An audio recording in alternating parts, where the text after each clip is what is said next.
Dear students, in the last class we have studied about the cell organelle named chloroplast. Its function is photosynthesis. കഴിഞ്ഞ ക്ലാസ്സിൽ നമ്മൾ ഹരിതകണം എന്ന കോശാംഗത്തെക്കുറിച്ച് പഠിച്ചു. പ്രകാശ സംശ്ലേഷണം എന്ന പ്രക്രിയയാണ് ഹരിതകണം എന്ന കോശാംഗത്തിൻ്റെ ധർമ്മം. Today we can study more about photosynthesis. ഇന്ന് നമുക്ക് പ്രകാശ സംശ്ലേഷണത്തെക്കുറിച്ച് കൂടുതലായി പഠിക്കാം. What is the primary source of energy on the earth? Sunlight is the primary source of energy on the earth. ഭൂമിയിലെ ഊർജത്തിൻ്റെ മുഖ്യ ഉറവിടം ഏതാണ്? സൗരോർജമാണ് ഭൂമിയിലെ ഊർജത്തിൻ്റെ മുഖ്യ ഉറവിടം. Name the process by which the energy required for the existence of life on earth is obtained.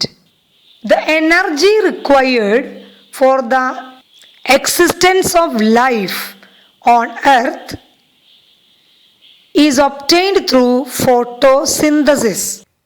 ജീവലോകത്തെ നിലനിർത്താൻ വേണ്ട ഊർജം ലഭിക്കുന്നത് ഏത് പ്രക്രിയയിലൂടെയാണ്? ജീവലോകത്തിൻ്റെ നിലനിൽപ്പിന് ആവശ്യമായ ഊർജം ലഭ്യമാകുന്നത് പ്രകാശ സംശ്ലേഷണ പ്രക്രിയയിലൂടെയാണ്. What is photosynthesis? Photosynthesis is the process of converting solar energy to chemical energy by utilizing carbon dioxide, minerals, salts, water, chlorophyll and sunlight by plants. എന്താണ് പ്രകാശ സംശ്ലേഷണം? സസ്യങ്ങൾ സൗരോർജത്തെ രാസോർജമാക്കി മാറ്റുന്ന പ്രക്രിയയാണ് പ്രകാശ സംശ്ലേഷണം. പ്രകാശ സംശ്ലേഷണം വഴി സസ്യങ്ങൾ സൂര്യപ്രകാശം, കാർബൺ ഡയോക്സൈഡ്, ജലം, ധാതു ലവണങ്ങൾ, ഹരിതകം എന്നിവ ഉപയോഗിച്ച് സൗരോർജത്തെ രാസോർജമാക്കി മാറ്റുന്നു. ഈ പ്രക്രിയയാണ് പ്രകാശ സംശ്ലേഷണം. Can animals use solar energy directly? No. Animals do not have the ability to use solar energy directly. They depend on plants directly or indirectly for energy. ജന്തുക്കൾക്ക് സൗരോർജത്തെ നേരിട്ട് ഉപയോഗപ്പെടുത്താൻ കഴിയുമോ? ഇല്ല. ജന്തുക്കൾക്ക് സൗരോർജത്തെ നേരിട്ട് ഉപയോഗപ്പെടുത്താനുള്ള കഴിവ് ഇല്ല. അവ ഊർജത്തിനായി നേരിട്ടോ അല്ലാതെയോ സസ്യങ്ങളെ ആശ്രയിക്കുന്നു. Only green plants have the ability to use solar energy directly. ഹരിത സസ്യങ്ങൾക്കു മാത്രമേ സൗരോർജത്തെ നേരിട്ട് ഉപയോഗപ്പെടുത്താനുള്ള കഴിവ് ഉള്ളൂ. We have already studied that photosynthesis in green plants takes place mainly in leaves. ഹരിത സസ്യങ്ങളിൽ പ്രകാശ സംശ്ലേഷണം നടക്കുന്നത് പ്രധാനമായും ഇലകളിലാണെന്ന് നാം പഠിച്ചു കഴിഞ്ഞു. Do photosynthesis take place only in leaves? No. Photosynthesis occurs not only in leaves but in regions wherever chloroplast is present. ഇലകളിൽ മാത്രമാണോ പ്രകാശ സംശ്ലേഷണം നടക്കുന്നത്? അല്ല. ഇലകളിൽ മാത്രമല്ല, എവിടെയൊക്കെ ഹരിതകണങ്ങൾ ഉണ്ടോ അവിടെയെല്ലാം പ്രകാശ സംശ്ലേഷണം നടക്കുന്നു. Plants regulate the level of oxygen and carbon dioxide in the atmosphere by the process called photosynthesis. During photosynthesis, plants absorb carbon dioxide and release oxygen.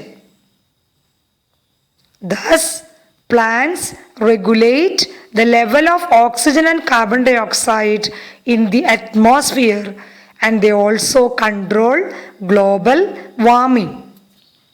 സസ്യങ്ങളിൽ നടക്കുന്ന പ്രകാശ സംശ്ലേഷണം എന്ന പ്രക്രിയ വഴി അന്തരീക്ഷത്തിൽ ഓക്സിജന്റെയും കാർബൺ ഡൈ ഓക്സൈഡിന്റെയും അളവ് നിയന്ത്രിക്കാനായി സാധിക്കുന്നു.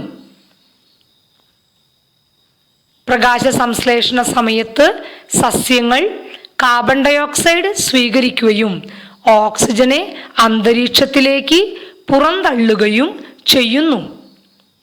ഇങ്ങനെ ആഗോളതാപനത്തെ നിയന്ത്രിക്കാനും അന്തരീക്ഷത്തിലെ ഓക്സിജന്റെയും കാർബൺ ഡൈ ഓക്സൈഡിന്റെയും അളവ് നിയന്ത്രിക്കാനും സസ്യങ്ങൾക്ക് സാധിക്കുന്നു.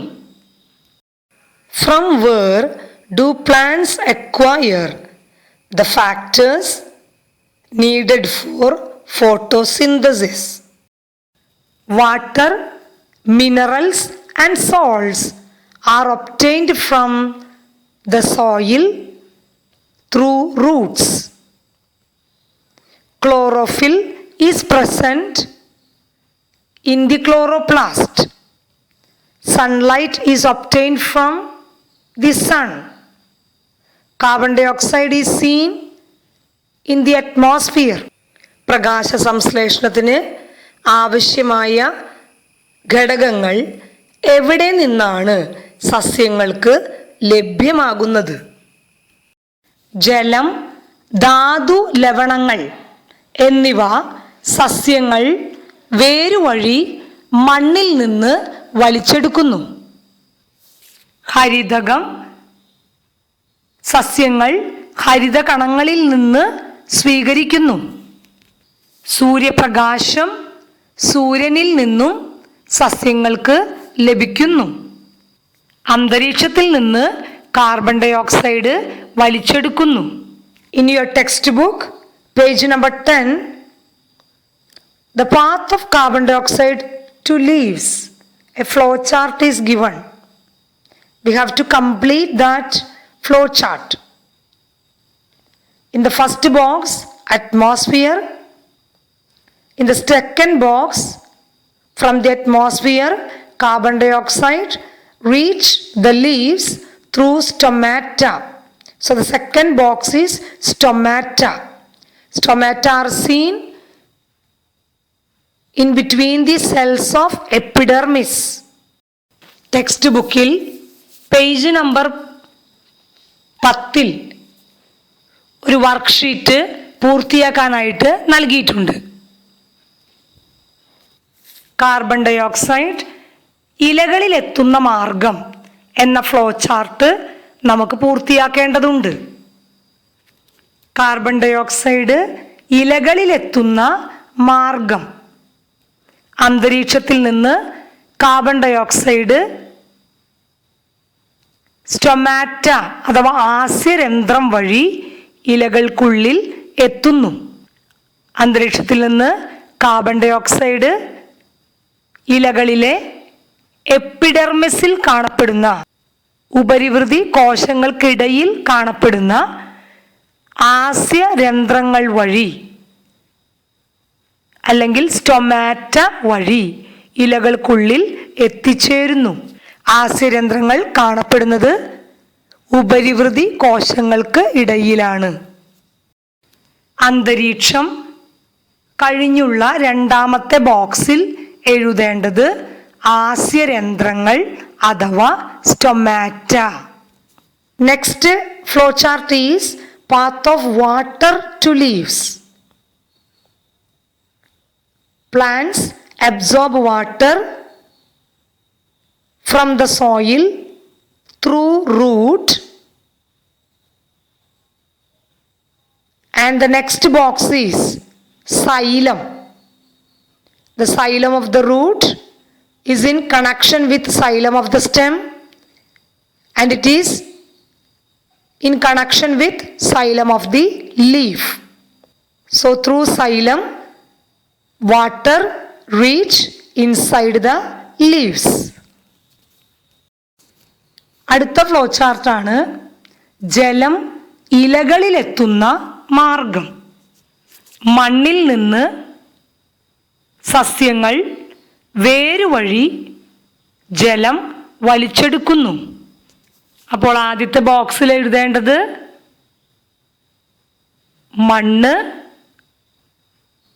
മണ്ണിൽ നിന്നും വേരുവഴി ജലം സൈലത്തിൽ എത്തിച്ചേരുന്നു. മൂന്നാമത്തെ ബോക്സിൽ വരേണ്ടത് സൈലമാണ്. വേരിലെ സൈലം ചെടിയുടെ തണ്ടിലെ സൈലവുമായും തണ്ടിലെ സൈലം ചെടിയുടെ ഇലയിലെ സൈലവുമായും പരസ്പരം ബന്ധപ്പെട്ടാണ് കിടക്കുന്നത്. സൈലത്തിലൂടെ ജലം ഇലകളിൽ എത്തിച്ചേരുന്നു. The vascular tissues in plants extend from roots to leaves in an interconnected manner. Water and salts that roots absorb from the soil reach the leaves through the vascular tissue called xylem. സസ്യങ്ങളിലെ സംവഹന കലകൾ വേരു മുതൽ ഇലകൾ വരെ പരസ്പര ബന്ധിതമായി വ്യാപിച്ചു കിടക്കുന്നു. വേരുകൾ മണ്ണിൽ നിന്ന് വലിച്ചെടുക്കുന്ന ജലവും ലവണങ്ങളും സംവഹന കലയായ സൈലത്തിലൂടെയാണ് ഇലകളിൽ എത്തുന്നത്.